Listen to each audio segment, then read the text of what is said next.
Hello, hello. Welcome to the Pure Desire Podcast on YouTube. I am your host, Trevor Windsor. This is a weekly podcast helping you take back your life from the effects of unwanted sexual behavior and betrayal trauma. Sexual brokenness impacts us all, men and women who are stuck in shame and are unsure if healing is actually possible.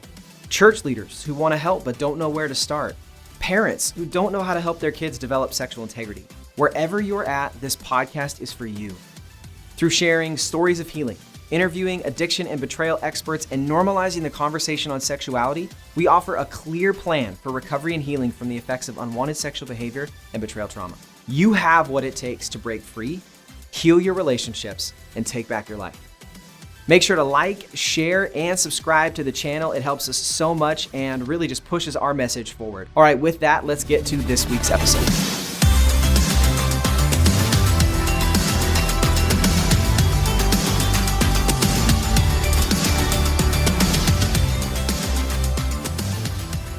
Jameson. Oh, you.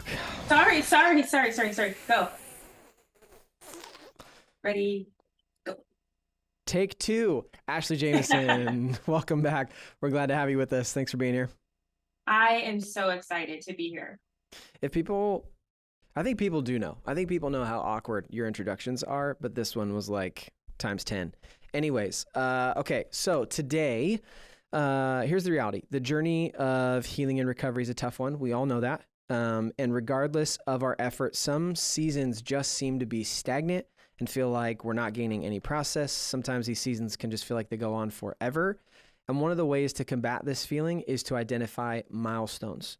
And so as the three of us have been on either the recovery or the betrayal healing journey, we just want to spend time unpacking milestones and this idea. And I will say this was a topic sent in by a listener. And so Nice. We really appreciate that. Yeah. And listen, if you don't think I try to respond to as many of those emails as I can. I do read all of them and I put them in a podcast folder. And when I come in my email inbox, and then when we come time to do more episodes, I always look at that. So.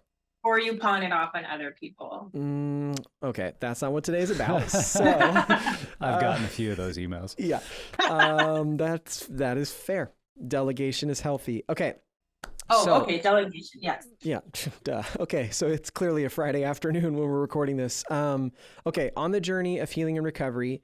And again, we've maybe already answered this question, but let's flesh it out. Is identifying, celebrating milestones really important? Why or why not? Yes, it is so important. I'm going to try to answer this question without revealing all of Trevor's secrets, but part one to this answer is yes, it's so important because when we hit milestones, it gives us motivation to change, like traction. It's like the snowball, the snowball effect. It gets rolling and then other things start falling into place and everything's so interconnected. That's why when we do well with eating, oftentimes we'll do better with exercise. We're just more aware because it really is all that out of brain connected.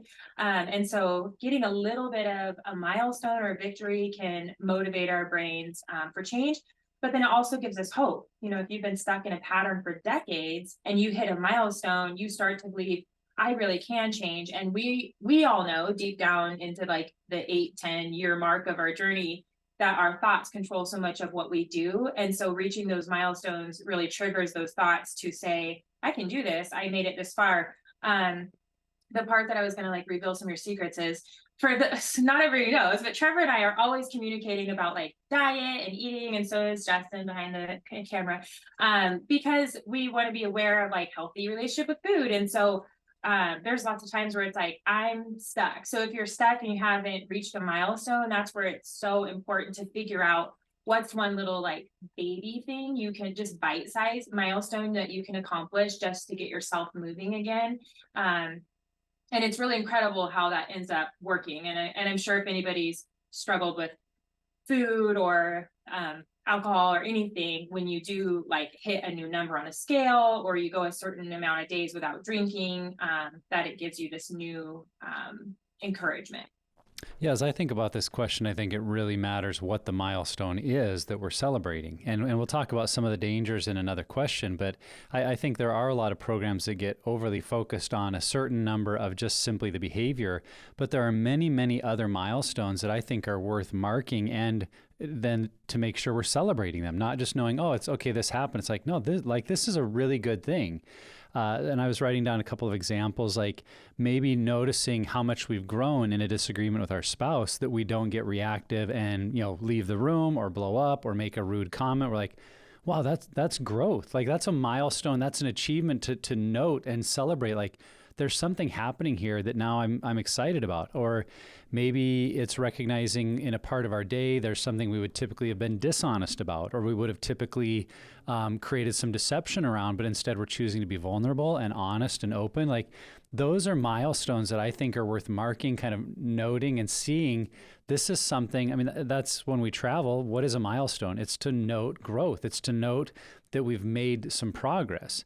And so there are a lot of things about the journey that we could celebrate. The other thing I find is helpful about celebrating milestones is if it helps us remember our why. Not just, keeping track of a number or how many days it's been, but being able to look at it's been this many days since I have been honoring my marriage. It's been this long since I've put my relationships first, that I've prioritized my health over avoidance. Whatever kind of things come to mind for us when we think of our why, we want to celebrate those milestones. If this is another season, one other thing I've thought of, just because I've heard it from a lot of group members, is when they go through a significant season like the holidays or a summer vacation or a Mother's Day, that maybe in the past they know this has every single year led to a relapse or to a train wreck or to a family argument. And if you can mark like, man, it's been 2 years since that's happened, or this is the first Christmas where I haven't, fill in the blank. Those are milestones. And even if it's the first one, it's like, that's an achievement. That's something to mark and celebrate because you're able to see growth in your life and maybe in your relationships. Yeah. And I think what's so great about having milestones and being able to identify and celebrate them is that I promise you, there are going to be seasons in recovery that feel stagnant. There are going to be times where you feel like you're not making these huge leaps and bounds that maybe you were making in seasons past. And so to remember that these are encouragement tools that you can look back and be like, oh, no, I have come a long way. Look how far I've come. Look at this thing and this thing and this thing that I've accomplished. And so in those moments, it helps us to keep our perspective headed in the right direction, because when we are stagnant, it feels a lot easier to just turn back and go to where we've been before. And so these can be extremely helpful tools when it comes to needing encouragement in those rough seasons. Yeah. And as you were saying that, Trevor, it made me think of, you recently got to listen to, I forget his name, the author of Atomic Habits. And I've been reading that book, that whole 1%. So sometimes if we're feeling a little discouraged or just getting going, it's not big milestones, but it's just each day we're striving to do a little bit better, feed the good part of our brain a little more than we did yesterday. And even that can be a big deal. So for men and women that are in recovery, Ashley, as we deal with most often from sexual addiction or healing from betrayal trauma, is a certain length of sobriety a good milestone? And why or why not? Yes, I would say that, and I'm not the brain expert, so that will have to be somebody else. But in many books, I'm a book junkie. In my own experience, my own personal life, what I see in groups, and then also in trainings that we do for recertifications, I often hear that 90 days is a key milestone. I know that when John was going through his therapy, the counselor, who was an expert in the brain, was explaining that if he can abstain from a few things, one was porn, and another was video games, thank the Lord.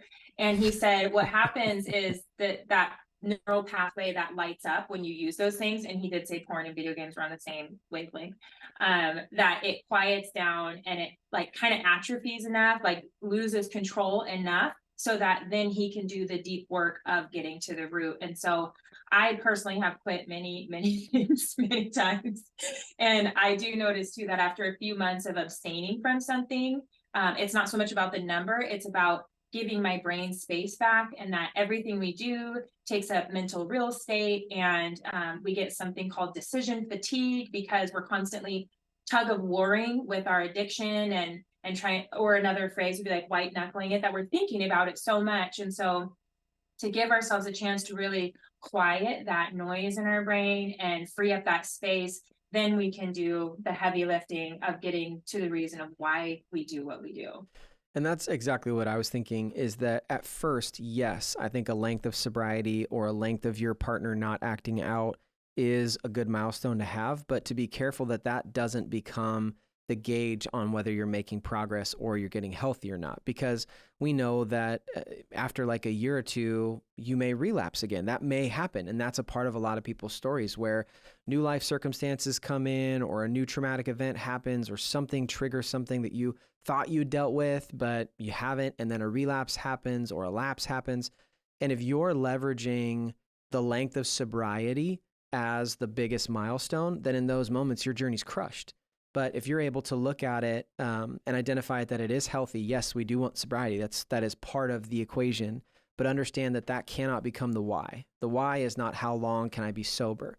The why is a healthy relationship and being a good friend and being a good parent and being emotionally present and healthy. And so, yes, it's okay to have that as long as it doesn't morph into the why of what we're doing. Yeah, that's kind of my answer too, that to me, this is a yes and a no, because I think it's a danger that can make people overly focused on a behavior. And we've talked so much about how a behavior is just the outcome of deeper things. And if we're not addressing the deeper things in addition to the behavior, we may not actually be making progress. We may just be learning a different way to cope with our pain or trauma or circumstances. And so it's kind of the classic example that a lot of people are aware of, that the guy who's going to AA says, it's been 4,938 days since my last drink, but at every possible opportunity, he's outside smoking cigarettes, he's got terrible eating habits or all these other things, but man, haven't had a drink. And it's like, good for you. But has anything really changed at a deeper level? So I think that's where we want to be cautious of. If all I'm doing is counting days since my last relapse, but my relationships aren't improving, I'm not learning to live in honesty and vulnerability, I'm not practicing health in other areas of my life, I'm really not going to get that far. So we have to be cautious of that. But on the flip side, to not be aware of progress at all in terms of milestones or marking those days could also be equally dangerous. And I think this is less common, but I have heard examples where someone is almost deluding themselves into feeling good about their progress. Like, man, my relationships are improving and I'm spending more time with the Lord, and I still relapse every 2 weeks, but this is good and this is good. And they want to kind of gloss over, well, I haven't really changed much of the habit. Maybe the circumstances of how I'm responding to it are getting better. And those are good, but you also would want to look at, well, why am I not getting traction there? So it's kind of this delicate balance of, yes, it's a way that we can mark traction and see there's progress, but it's not the only thing. And it's not the only indicator if health is coming in our life. So I think if we see that with some wisdom, it can really be helpful. The other thing I thought about with milestones that we want to be careful tracking, sobriety, is looking forward. Because maybe someone in group says, man, it's been 6 years since I last relapsed, and we're in our first month and we're going, 6 years, like I can never make that. And when we look forward, it can be hard to know, how can I get there? Versus really the value of milestones is being able to look back and celebrate how far we've come. But when we're sitting in our seat looking forward, we can only do recovery one day at a time. You can't be thinking about how I'm going to get to that 5-year mark today. You've got to be thinking about, how do I make those choices today and then get up and do it again tomorrow? And that idea that recovery is a one day at a time process. So just make sure in maybe thinking of milestones or looking forward to them, you don't miss that you can only do recovery in this day in order to get to those milestones. So let's press into that then. What are some examples of milestones for men and women in recovery from sexual addiction or unwanted sexual behaviors? What do those look like?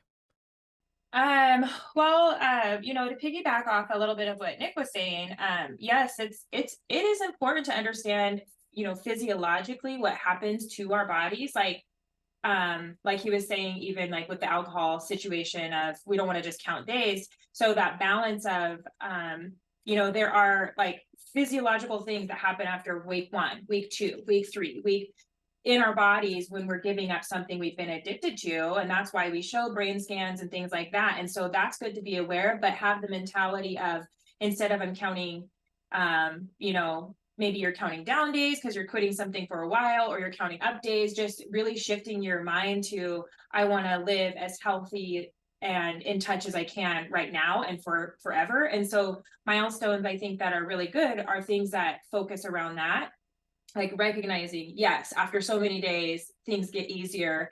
And for milestones, we want it to be things like, do I instantly reach for the phone now when I'm triggered rather than going to isolate? Am I sharing honestly and quickly? Like a huge milestone is if you've hidden and, lied and manipulated over your addiction for years, when you relapse or stumble, do you automatically pick up and call your group? And do you tell your spouse, quickly? Do you get your recovery action plan out? That's a big victory. I mean, I would say as a leader of betrayed spouses, that's probably the number one thing that spouses look for and celebrate, is that my husband in my group, my husband told me right away. That is what they're looking for, is that honesty. Actively engaging in recovery. So yeah, not just having a number, but if you're just detoxing, which is like phase one, you get all the alcohol out of the house, but then phase two has to be getting to the root of why we go for those things in the first place. And so you can't simply just stop looking at porn or acting out. You have to be engaging in recovery. And so when I see my husband doing that, or even myself, that I'm, we get lazy sometimes, even I do. And so when I'm in a season of working hard and engaging in my recovery and either in a group or leading a group, I know that I'm doing well for myself. Being mentally present is a huge one. I didn't realize that John wasn't very mentally present for the first 4 years of our marriage until I experienced it. And I'm like, this is what it looks like when you're like looking at me and listening completely. And I can tell, like, and it's one of the biggest tells is like, why are your eyes glassed over? Like, why are you literally walking out of the room when I'm mid-sentence? And I do know I talk a lot, so some of that's on me. And then just self-awareness, being able to say, instead of being like, the kids are stressing me out, I just need to leave and get some time. That was kind of an old response for us, for me and for John, when we were very addicty. But people be able to say like, I'm feeling exhausted, or I'm feeling pressure because of work, or I've let go of my routine, so now things are building up and I think I need to like sit down and figure out what I need. That kind of language to me was showing me that things were changing. And then the last couple that I can think of are that you see your relationships are increasing with God and with others. You're not spending so much time isolating, and that you're actually escaping before the trigger takes over. And so I would say sharing honestly and seeing John or myself like be able to use the tools like the escape plan or see things coming and make adjustments ahead of time are probably like my very favorite things about recovery, is that really clear self-awareness and then the follow through to use the tools that we've learned. Yeah, I know for my wife and I, we still look at our marriage and refer to it often as before pure desire and after pure desire. And there is kind of a marking of how long has that been. And it's not necessarily about tracking any one thing, but just a way to remember we do marriage differently now. And sometimes to speak into that and say, that's our old way. That's what we used to do. That's before we were aware of a lot of these things. And those are the unhealthy habits we're moving away from. This is how we do it now. And so I think reminding yourself of that by just marking, this is a point in time we decided we're going to make change. I decided I'm going to make change. And whether you've been without relapse in that whole time or not, I think you can still mark it's been X number of months or years since we've started this journey and we're still on it and God's still at work. So I think that's a helpful one. I mean, we've already talked about sobriety. I think it is good to just track as a way to encourage yourself. Hey, I did it for 60 days. Why can't I go 61 and 65? And so that's useful. I think for some guys, it's how much time they've spent in group or helping lead groups that becomes significant to say, man, look how God is beginning to use my story. It's now been 3 years of helping other men, or some who have tracked. It's been, I've helped 18 men in my groups on this same journey. So God has taken my one story and multiplied it 18 times over. I think that's a milestone that we can mark. I already mentioned things like relationship health, of being able to celebrate we were able to have a disagreement and work through it and identify our emotional reactions and share those and not go to that old unhealthy place. So I think that's the kind of milestones we could celebrate. And just the time that we've been able to go without some of those old unhealthy coping mechanisms like video gaming or social media or going to certain parts of town, or just the kind of stores that were a part of our pattern, and being able to just look and see, you know what, my life is just as good without those things. I haven't needed them in my life. And I think taking courage to keep moving forward. And then that can give us some wisdom. If there are activities we look at some point bringing back into our life, we can kind of reflect on the time without them and determine, is this really something I want to pick back up? Because some of those things that we miss early on, and we start to count, man, it's been X number of days since I've been on, that social media site. Then a person gets to several months or a year down the road, and they look at it and go, you know what? I don't miss it anymore. I don't want to go back to where I was always engaged in that and checking every day and facing possible triggers. So I think just marking those things as well can be a useful part of the process. Yeah. And to go back to, I think something you said at the beginning, Nick, is that a milestone is evidence of growth. It's evidence of direction that has been taken. And so it can be so flexible to where you are in your journey, like what you've been through. I think for me, it's like identifying bad habits. Like the fact that I'm able to say, oh, doing that is not helpful for me. It's not helpful for my relationship. That in and of itself can be a milestone. Habits that you do create can totally be it. And this is something I encourage my group members too. Like when they're triggered by something and they reach out, that is a milestone to be celebrated. Because before, when you were triggered, you had no idea, don't have any idea why I'm going down the faster scale. I don't even know what the faster scale is. Like now the fact that you can do that is a healthy thing. And so I think what I would say to this question is like, we can give you examples until we're blue in the face. But this is going to be customizable to you and your journey, and you can make a milestone out of anything as long as you know it's something that's reminding you of the direction and growth you've taken. Yeah.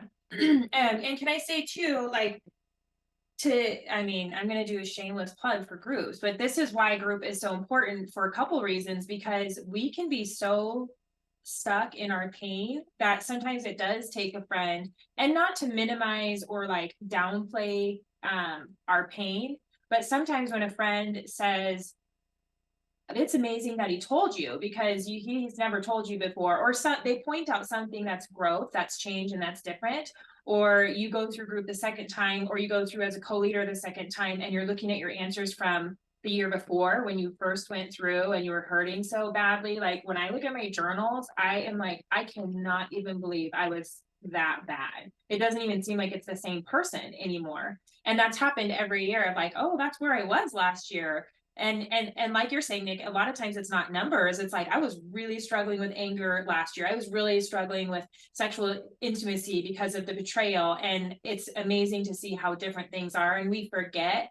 And I think that's why we hear over and over from, people that came far before us, that it's so good to write things down and to write praise reports down and to write our struggles down, because we will look back at those and see how far God has taken us through those things.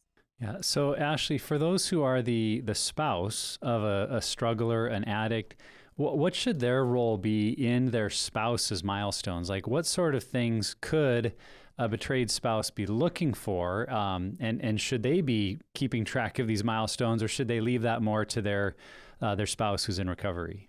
I think it's a little bit of both. And again, this is why group is important, because we can't teach somebody what to look for, how much to engage in their spouses, like in one episode. It literally takes a whole group.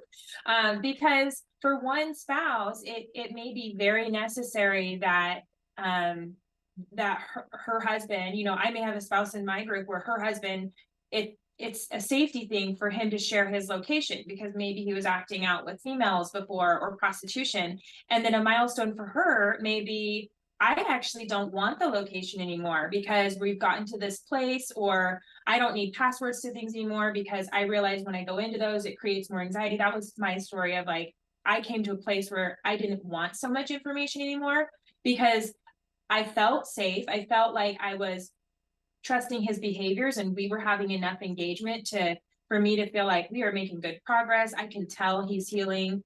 And now these things are actually creating more chaos and more anxiety for me. And so it's really nuanced in what we need. And the milestone that one spouse looks for may be completely different than what another one looks for. But what I would say is that in those early years, share those things. And so, I told John, like, when I wake up and I see you,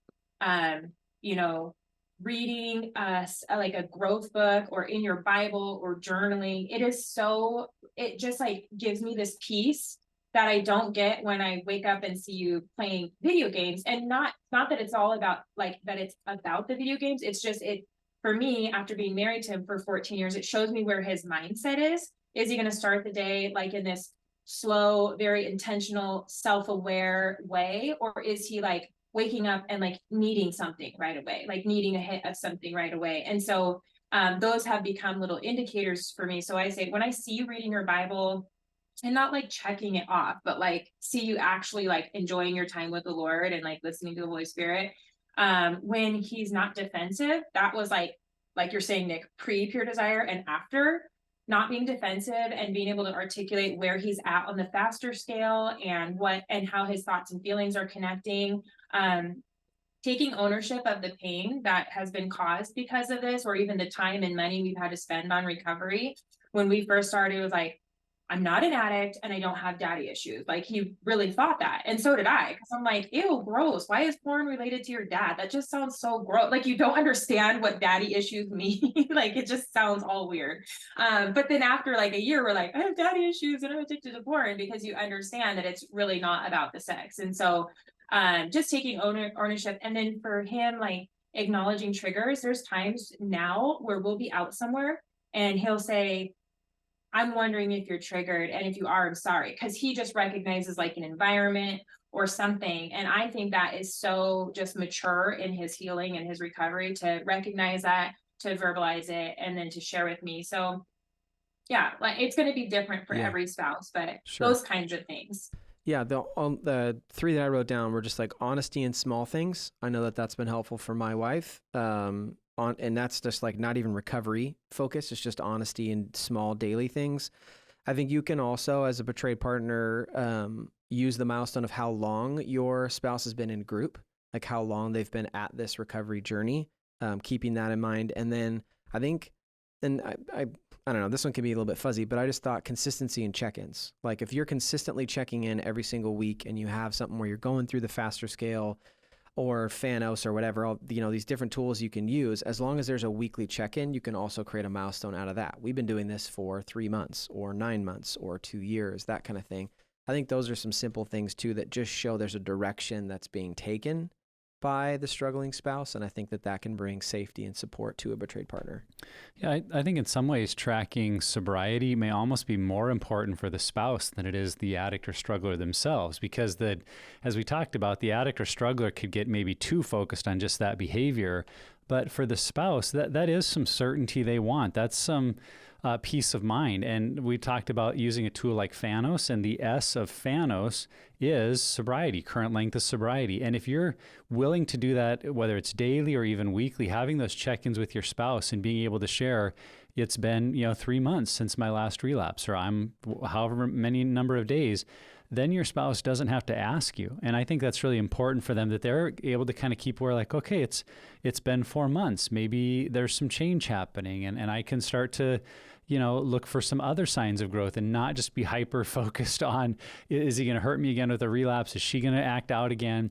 So I do think there is value in that, just because, like I said, when someone has been betrayed by these issues and these behaviors, they are wondering, how soon is this going to happen again? Is it going to happen again?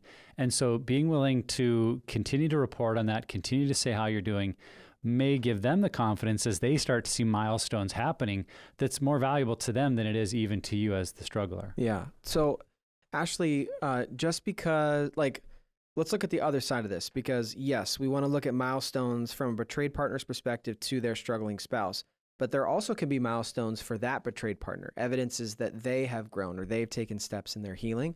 What are some examples of those? So Nick kind of touched on it for a minute with the communication, but I was going to say, when you use the tools, whether it's your own plans, escape plan, recovery action plan, faster scale, Thanos, whatever you're using, if you use that before your spouse has to beg, like you relapse, there's been times where John has relapsed and I'm like, get your recovery action plan out, call Rodney, call the counselor, you're like, that's so exhausting. And that doesn't really show me that he's taking ownership of his recovery. And then there's been times where it's like, I'm sorry, I made a mistake. He's honest, he's right on it. And then he's like, this is what I've done. I called my group, I called my accountability, I set an appointment for counseling, I did a crash site analysis. Like, that's very attractive, and it shows growth. Because I don't expect him to be perfect forever, and I don't expect me to be perfect. And so when we're able to use our tools without the spouse having to kind of police it or like nag to death, that is really big. And then for John, a huge thing for him was when he started recognizing how important self-care was and taking that time, he started doing better. And so before, when I'd say, well, why don't you go do something if you need a break? And it's like, well, I can't because I have to work and I have to blah, blah, blah. And it's like, no, your self-care is so important for you, to be able to keep dealing with this crazy clown circus family. And now when he's able to say, I think I'm needing a break, I think I need to decompress, I think I need to recharge, because he's an introvert, I'm happily, willing to jump in and take the kids. So that's been a something for me to look at too. And then all the other things we've said, like articulating your thoughts and feelings, communicating honestly and timely, seeing that he's increasing in relationship. And so really trust the behaviors and not so much the words, because if you've been told things and maybe lied to, blamed, experienced them being in denial or gaslighting, it's really hard to know that they're healing. And so I shared this before on a podcast, but one of the things that helped put things on paper for me, because I'm such a logical, pragmatic kind of thinker, was to take John's 3 circles and to say, like, for a betrayed spouse, we never saw what was happening in the middle most of the time. I mean, we didn't really see them acting out with porn or with affairs or whatever it was, but we did often see what was happening in the middle circle: staying up too late, too many video games, too much drinking, cussing, going out to bars with friends, or whatever it may be, not taking good self-care. So we usually saw the middle circle and the outer circle, but never the inner. And so if our husband is then, or the addict spouse is then making progress, then we really need to see them spending more time in that outer circle. And so me just simply looking at his 3 circles and saying, you're spending a lot of time in the middle circle, and that's what I saw when you're relapsing. So how am I supposed to know the difference if both cases, whether you're relapsing or not, you're in the middle circle? And so just seeing him be in that outer circle more is what I can look for. And that put some language on it for me, instead of just like having this like touchy feely, like, oh, do I trust him? Do I not? It gave me something to look at. Yeah, I think some of the milestones a betrayed spouse might look at are similar to the addict in terms of their group involvement. How long have I been engaged in my own healing? And those aren't always the same time frame as their spouse. Or how many other women or how many other men have I helped in their story because of what God's doing in my life? And kind of seeing like, man, it's been 3 years and X number of groups and X number of women, or this many men that I'm helping. And that, I think, just really reminds us that the way that God takes our challenges, that takes our pain and uses them for good. But I also think for a lot of betrayed spouses, having milestones around finding their voice. I know how important this was for my wife, of feeling like she had gained some tools and understanding of how to have healthy personal boundaries and not to allow, whether it was me or other family members, to run those over and make her feel devalued or diminished. Having the ability to stand up for herself in appropriate ways. I think that was something she was kind of marking of like, this is the new me. This is how I can react, and I can do it in grace and love, but I can still be firm and have boundaries. And that's kind of a milestone marker for her of the way it's changed a lot of relationships in her life. And not always that doesn't mean they're all good, because sometimes when we create boundaries and stand up for ourselves, others that are used to having their way don't know how to respond to that. So that may be a caution also, is not necessarily looking at success, what we might always define as success around us in terms of relationships or other people agreeing with it, to mark it as a milestone for us. That if it's healthy for us, it's creating space where we have good, healthy boundaries. Well, that's a good thing, even if there may be others that it's caused a little bit of friction with. A few that come to mind for me are maybe you are sharing your story publicly for the first time with someone else. Yeah, that says that there's been some ownership. I think scheduling self-care and actually following through for a betrayed partner is another milestone. And then another one, and this is actually, forgive me if you said this, you might have mentioned kind of around it, but the idea that if you're spouse, if you're the betrayed partner and your spouse says, hey, I'm going to go out to dinner with some friends, or I'm going to go golfing, or I'm going to go whatever, and you don't immediately get triggered, or you don't think, oh my gosh, what's going to happen, and feeling the need to like ask questions and make sure you know all the information, that's a milestone. If you can be like, okay, have fun, we'll see you later. Like, that is a huge milestone. And so, and I was even thinking this one too, this is not for every betrayed partner, but sexual intimacy, re-engaging sexually can be a milestone. You finally feel safe enough that you can enter into this space again with your spouse. Now that some betrayed partners want to have sex right away, some want years, or months without it. And so there's a spectrum there, but that could also be a gauge. Yeah, I'm super glad that you guys answered all that, because I was totally reading the wrong answers to that question. So you guys know I usually don't ever like write my answers down. I'm always like, I know this stuff. That's why they're having me on the podcast. But my brain has been so like on this trip for tomorrow that we're taking that I'm like, I should jot down some notes. And then I read the totally wrong one. So good job speaking up for the betrayed spouses. You guys did such a good job. Okay.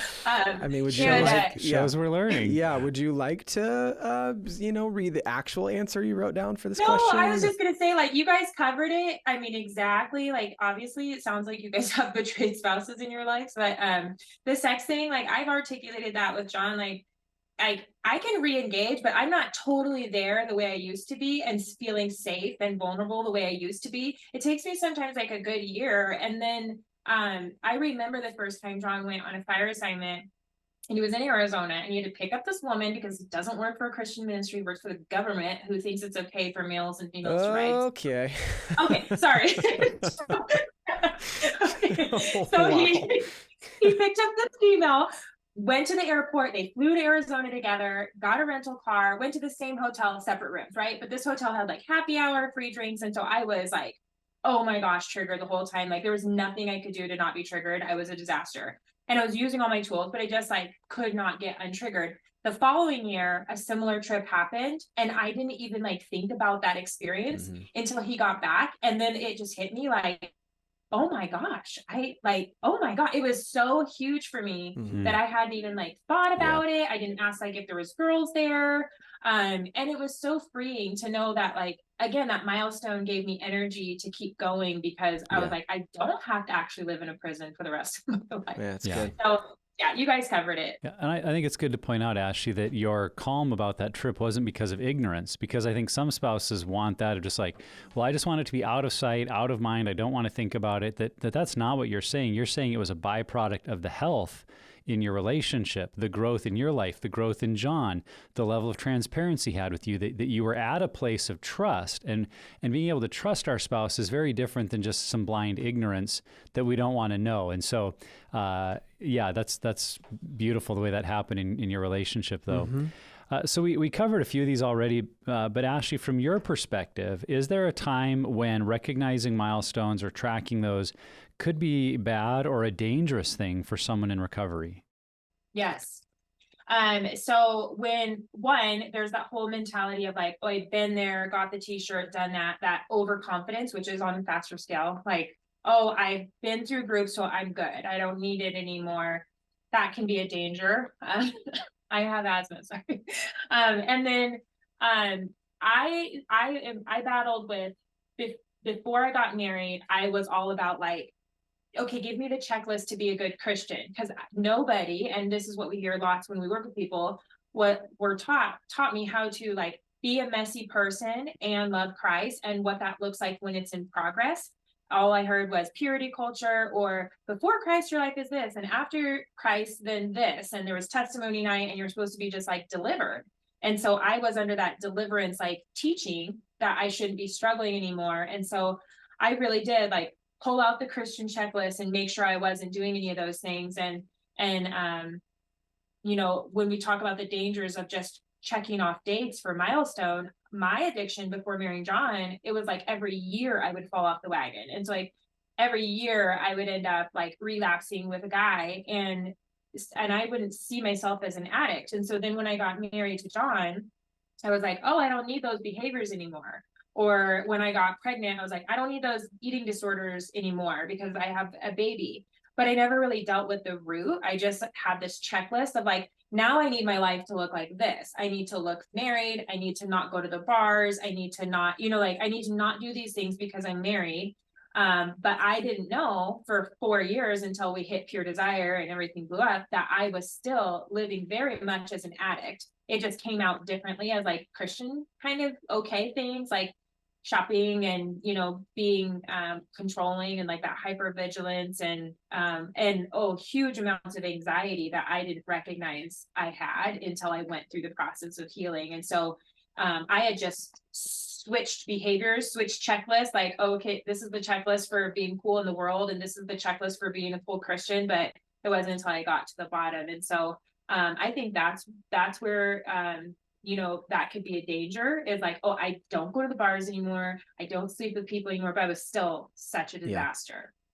Yeah, I'm gonna go back to what I said earlier too. It just, if it becomes your why, that's when it becomes the problem, because then so if your milestone is the length of sobriety and you then relapse, it's like, oh, okay, well, now I have to start all over. Or what's funny is that when you relapse, if the only milestone you have is the number of days, it is unbelievably easy to justify relapsing again at day 1 or day 2 when you're starting over than it is if you're 9 months in. And so it's like, you have to understand that if you're leveraging at that, at that point or that, length of sobriety, that's not setting you up for success. But also, like, it's just, there's shame, there's discouragement that can come in, and that doesn't motivate you to get back on the bandwagon. But if you have, that's not a good word, I don't like bandwagon, but you guys know what I mean. But if me becoming more emotionally present or safe and secure for my spouse is my why, then for me, I still have something I can work toward. I haven't just ruined the whole thing. I can still work toward those things even though a lapse or relapse happens. So again, yes, it can totally become bad if it becomes your why. Yeah, what I was thinking about is that if protecting the milestone becomes more important than our integrity or honesty, we're in trouble. It's kind of like the sports metaphor. If a guy has like a number of games started streak and you hear an announcer say, man, he really seems banged up. I think the only reason he's out there is to protect his streak. And he's maybe even actually hurting his team or jeopardizing his own health because like, man, I've got 58 games in a row and it's going to be 59, even though I really should get help and maybe go see a doctor.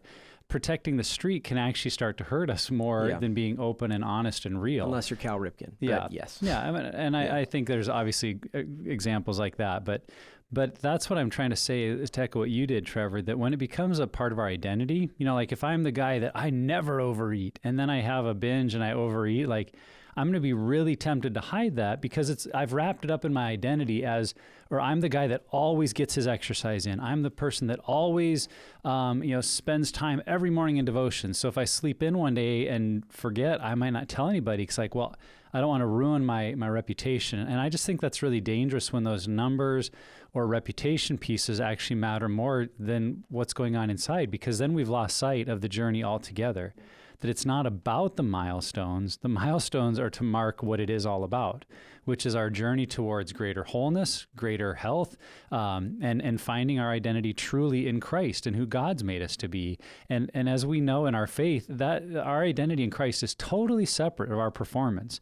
And so if we're making our identity about our performance in any way, we're missing really the point of our faith in Christ and what he does in terms of securing our identity. So I think those are just things we have to watch out for, because that can be a temptation at, day 30, I hit the 30-day mark, or that could be a temptation at year 20, because now it's like, well, look how long it's been. And I don't want to have to go through that mental exercise of flipping the chart back to 0 and how much I've lost. And it's like, well, if we're so attached to it that way, we may just have to let go of the milestone. Yeah. And I remember when I was leading my first group, I felt that there was pressure building that if I were to relapse, I've ruined this, or I somehow am not going to be a good group leader, or other guys in my group will relapse or whatever. It's like, it's just not, that's not the kind of, like, that's not recovery. That's white knuckling. That is trying to pastors too. Yeah. Yeah, absolutely.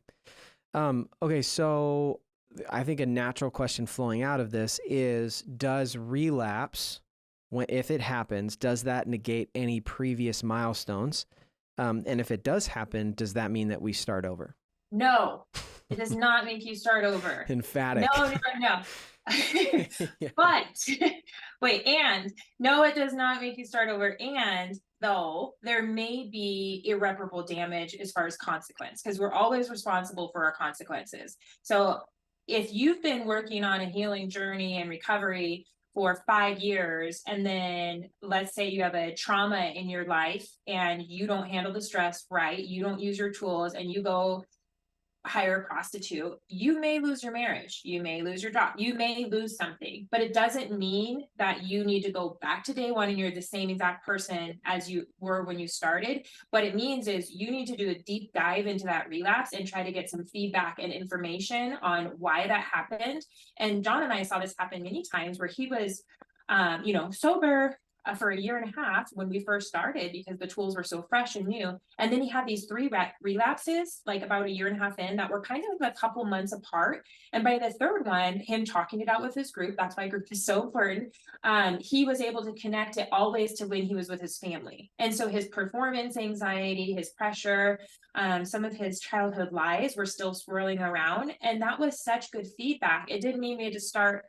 He wasn't in the same place as he was when he started. It meant we're a year and a half in, you had some relapses. We did a crash site analysis on that. And now we can put in proactive tools going forward. And guess what? He started doing well because he would have a plan leading up to seeing his parents, during the time he's with his parents, being aware of the lies he was believing, rewriting and reframing those experiences, hearing his guys' encouragement in his head. And then after spending time with his parents, he would have a plan to not be alone, not isolate, do something that reminds him of who he is in Christ.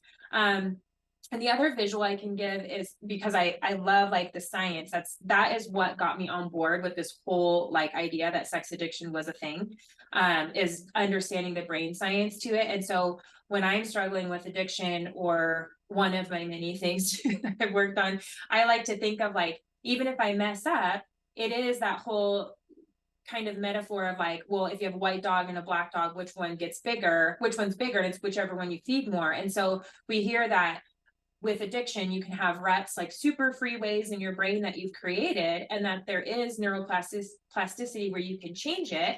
And one image, like I guess an imagery that's been, painted, is that you're running through a trail or a forest or a path that's beaten down, and that's the rut you've created through addiction. And what you're trying to do is go against and retrain your brain to beat down a new path.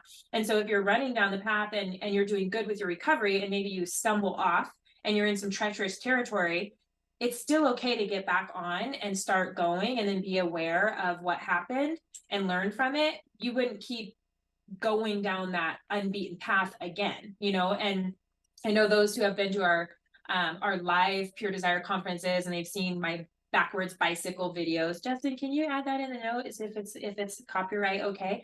That, how he would say, I had to first learn how to ride the backwards bicycle. So you had to first unlearn how to ride the regular bicycle to learn the backwards bicycle. And then when he was in Amsterdam and he tried to ride a regular bicycle, he's like, wait, my brain doesn't know how to do this. And that's what I feel like it happens with recovery, is like we retrain our brains. And if we have a relapse, that's our opportunity to either get back on what we learned, or we're going to start getting our brain going in that same old rut that we used to be in. So yeah, no, you don't start at the beginning, but it may have, some damages that you got to face. Yeah. Now, if we've been counting days, we may have to go back to 0. I mean, we don't get to act like it didn't happen. Yeah, like, that's true. No, it's still been 6,000 days since my last relapse. And our spouse is like, I thought you said it was last month. So there may be, if we're into the counting days, yeah, you might have to restart. But what I would say about that, it does not negate progress. Because what I hear for a lot of men like that I've worked with in groups, they're saying things like, man, I made it a year, and I've never gone that long in my whole adult life without relapse. So it's like, well, even if you had a bad spell or something happened and you relapsed, take courage from that year and say to yourself, well, if I made it a year, this time, is there any reason I couldn't go 2 or 3 or the rest of my life? Because you have the ability to do it. And that's part of what I think we battle when we're stuck, is we think, I don't think it's possible, right? Like we may even say, this is just the thorn in my flesh. I'm going to have this till I die. It's like me and the Apostle Paul. I asked for God to take it away and he didn't, so I'm just always going to struggle. Like, yeah. Well, no, if you've had a streak and seen success, maybe there's a setback, but take courage from what happened and then look to learn, as Ashley said, learn and grow, that the next time will be even longer, or maybe the next time it will be lasting, because we don't know, in a positive sense, you don't know when it's truly been your last relapse. Yeah. You won't know until you get to the end of your life and look back and go, wow, that date in, August of 2023 was actually my last relapse. And I had no idea that would be the last time I gave in, because I got up the next day, I looked back at what I'd learned, I restarted some healthy habits, I re-engaged my group, and I just kept moving forward, trusting God a day at a time. And maybe it'll be 50 years down the road, you'll go, that was the last one. Isn't that awesome? So the truth is, we're all counting back from some amount. Right? And whether it was 1 month ago or 1 year ago or 10 years ago, we all hope it's the last one. And so a relapse does not negate progress, even if you may have to start recounting. So that's again why I say, don't get so hung up on the number that you're on that you lose sight of the growth and the change that you're looking for. Yeah, I've been having conversations in my group. I've got some younger guys in my group right now, and that's one of the things I've said, and I've tried to draw this out, that yes, I understand that you're discouraged that you relapsed this week, but remember that when you started group, you would relapse 3 or 4 weeks in a row and go on this huge binge and have no idea what was causing it and not tell anybody.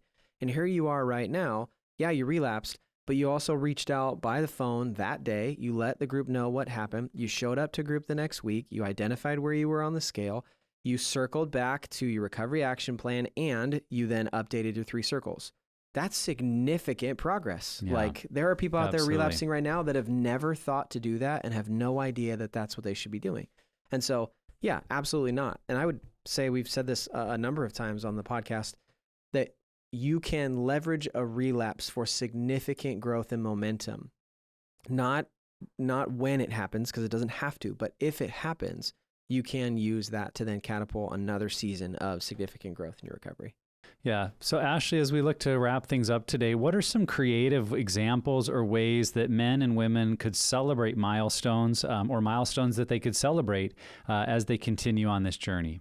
I think one of the biggest ways, I know Diane would say it all the time when I was early in my healing journey, is that she would say her number one indicator that a woman is doing well in like betrayal and beyond and healing from betrayal is that they do share their story. And so, as scary as it is, I think being able to share your story on some level, and whatever that looks like for you, is probably the most fulfilling way to celebrate that you're now able to help somebody along with what you've received help in.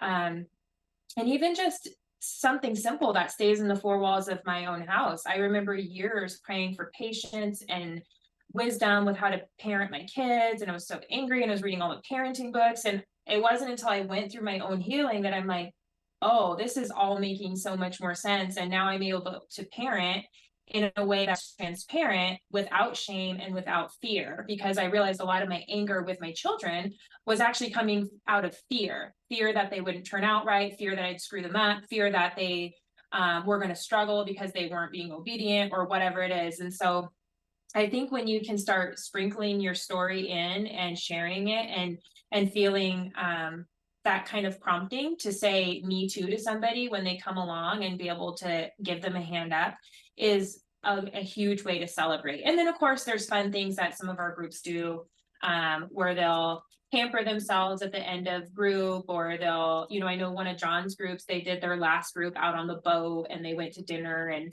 there's those kinds of things of you're celebrating that you're investing in something that's so important. It's not that, okay, check the group off, I'm done, because normally we need to keep working, but it is a milestone that I did the hard work.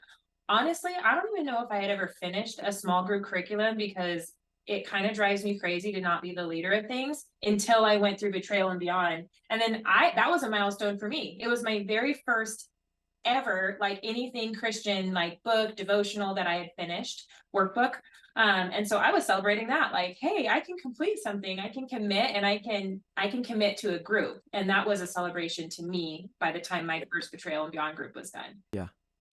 I think you can do like number of groups you've been in and or led. I think that's a good one. And we even have Mike Maxwell on staff has this like I don't know, this chart. He's like, he loves Excel sheets. I don't know. It doesn't make any sense to me, but That's his celebration. He's made this chart of like, if he leads one person into their, like, help someone accomplish like freedom and start walking in health, and then they lead a group, and then someone from their group leads a group, like he'll have impacted 1 million people over like a certain number of years.